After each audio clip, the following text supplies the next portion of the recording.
honor is in a way recognition to the work that Bhavan has been doing in this part of the world for the past 50 years. I am here as a director, so my name appears, but mainly a recognition for the work in which you are all involved. I thank you all from the bottom of my heart for all the things that you have been doing for upholding our culture, our heritage.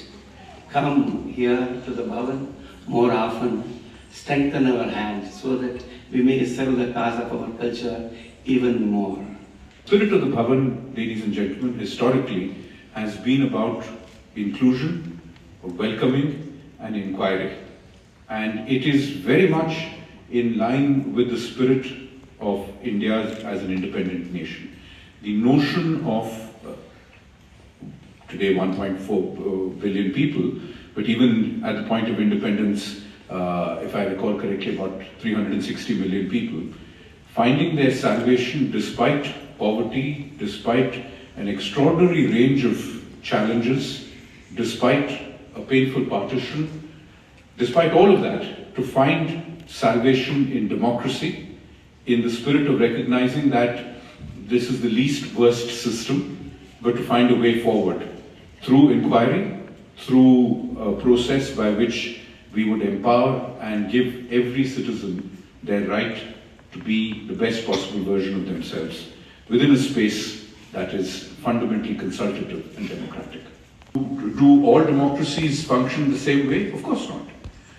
And we should fundamentally understand that just as there is democracy within our countries, there must be a democratic spirit among countries. In other words, not just within a country, but among the global community of countries, to recognize that every democracy will express itself differently, and that every democracy cannot be judged by the same standard as our own homegrown democracy is.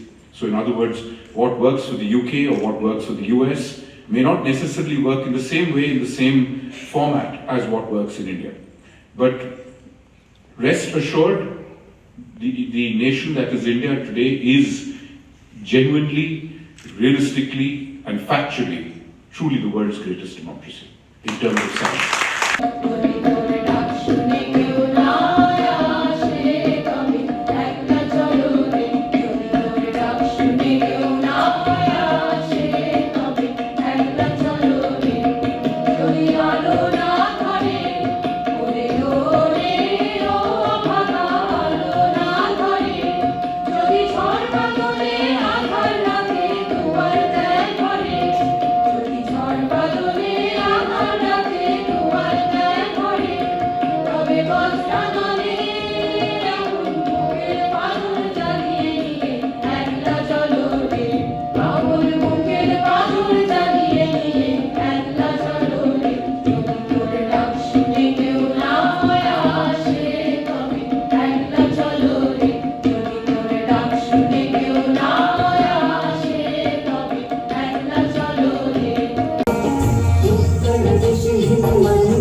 Vande Bharat Mataram, Jai Vande Bharat Mataram.